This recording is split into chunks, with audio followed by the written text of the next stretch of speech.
Recuperação dos socorridos. Após a oração, começou o trabalho de desobsessão. Para nós desencarnados, os trabalhos começaram bem antes, pois tudo é muito bem organizado.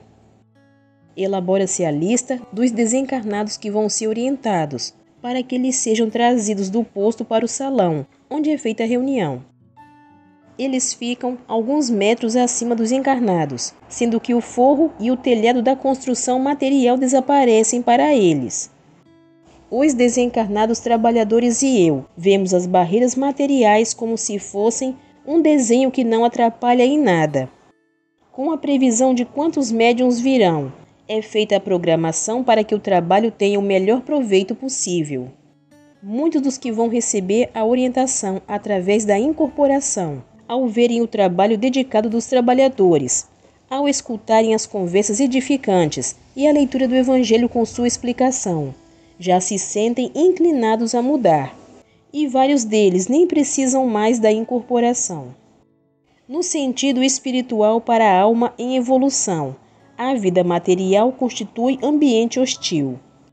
Justificamos quase sempre nossas falhas com a desculpa de que a maioria age da mesma forma, e alegamos que não somos santos, e assim não se pode exigir de nós uma maneira de agir mais elevada. Dessa forma, criamos uma distância entre o que fazemos e o que deveríamos ter feito. É como o aluno que frequenta a escola e não se aplica no exercício do aprendizado, e no fim do ano, ao fazer as provas, vê-se reprovado.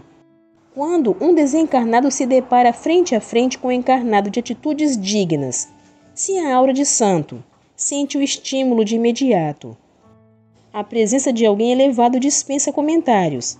Palavras ensinam, exemplos arrastam.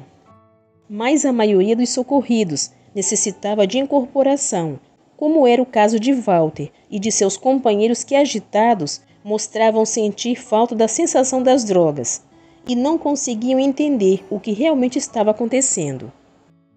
Foram todos conduzidos à incorporação. Narrarei a incorporação de Walter, por ter sido muito importante para mim e Elisa.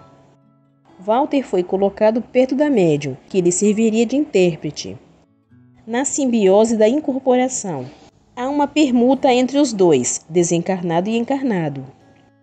O médium sente os dramas do desencarnado, e este absorve parte do equilíbrio do médium. Isso já fez Walter retornar um pouco à realidade, mas não conseguiu falar direito, só balbuciou algumas palavras. Natan, cocaína, preciso, socorro.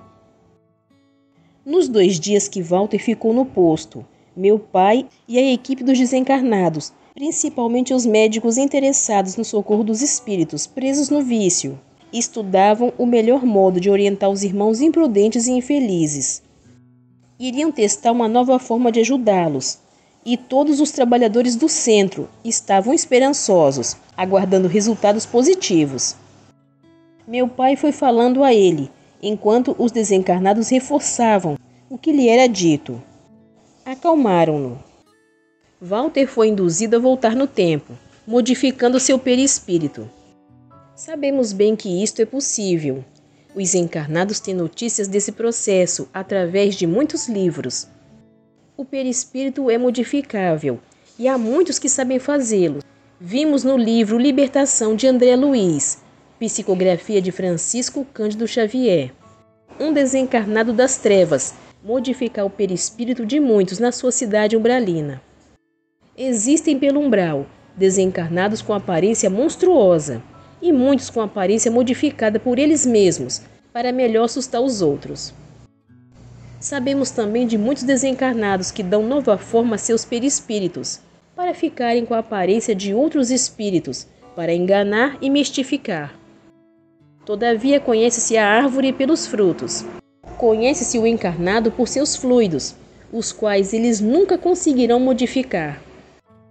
Nos estágios elevados do plano espiritual, também se modifica o perispírito, ou seja, a aparência dos bons, com a finalidade de ajudar, ou a de outros que no momento não têm por si mesmo como mudar.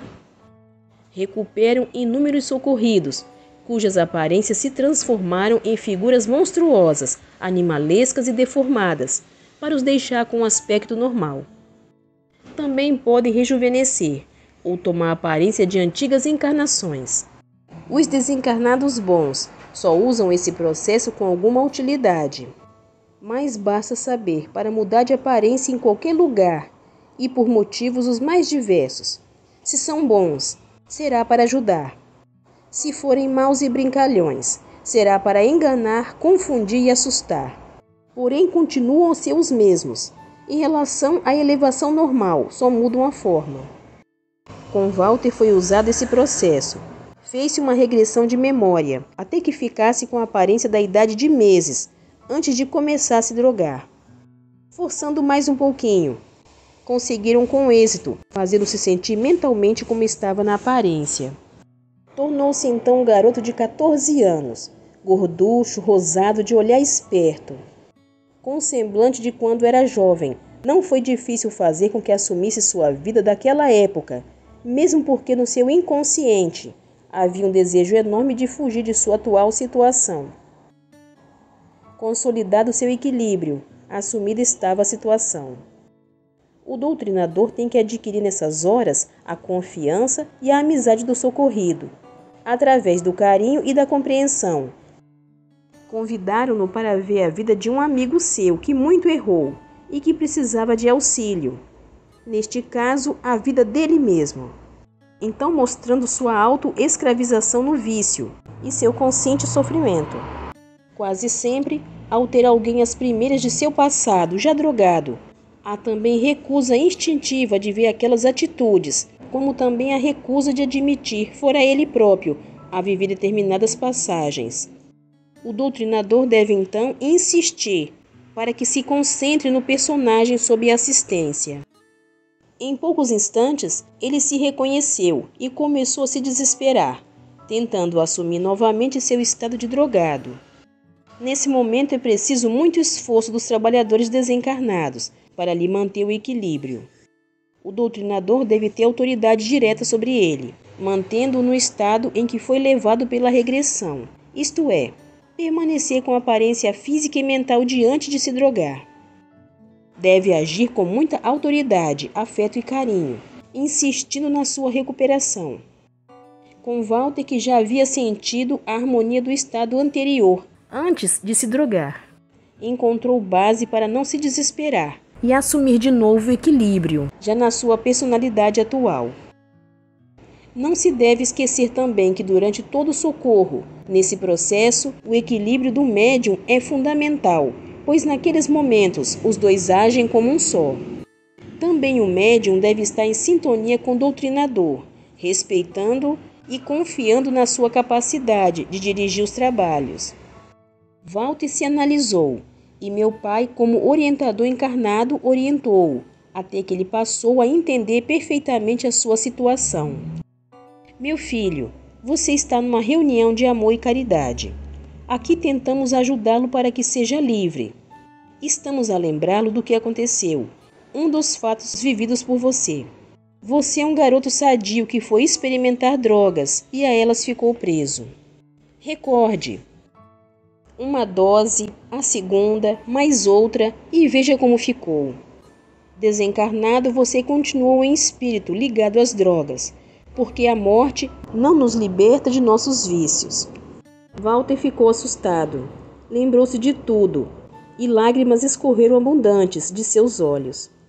Perdão, meu Deus, perdão, falou emocionado. Tenho horror em ver como fiquei. Não quero ser um trapo humano, não quero ficar assim. Quero ficar assim, sadio e com raciocínio. Nunca mais me viciarei. Então aceita nosso auxílio? Indagou meu pai. Peço em nome de Deus, falou Walter chorando.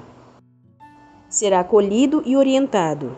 Walter foi tirado de perto da médium, quando Elisa pegou na sua mão e lhe disse com carinho: Walter, meu filho, meu anjo. Mãe, disse ele, minha mãe.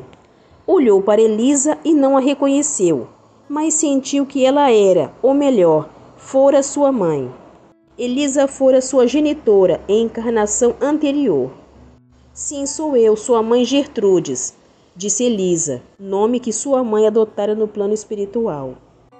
Walter, cansado pelas emoções, adormeceu nos braços de Elisa, que se pôs a chorar baixinho, com emoção e gratidão.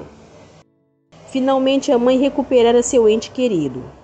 O processo utilizado tem êxito em recuperação de desencarnados viciados, pois tomando a forma perispiritual de antes de se viciar, adquire-se mais força para dominar a situação. Alguns desses processos não recordam o período de viciado, mas é bom que o façam, para que saibam e entendam o tanto que sofreram. Todos os socorridos do túnel negro pediram ajuda e foram acolhidos, por isso o tratamento continuaria, sendo eles encaminhados a hospitais próprios, onde a ajuda psicológica seria mais importante, juntamente com a evangelização. Em algumas doutrinações, como a de Walter, pode acontecer de o socorrido ver tudo o que se passou com ele e não querer a ajuda oferecida, preferindo continuar no vício. A escolha é do socorrido, pois todos nós temos o livre-arbítrio a ser respeitado. Nesses casos, o doutrinador ainda deve argumentar, tentando ajudar na recuperação.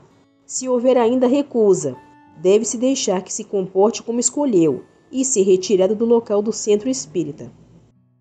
Sem sustento de bons fluidos, é costume voltar logo ao estado deplorável de drogado.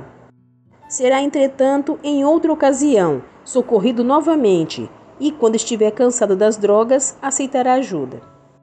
Também o doutrinador deve ficar atento para não deixar o socorrido ter remorsos destrutivos, incentivando a ter esperanças de vida no futuro e reparar seus erros, através do trabalho útil e no bem.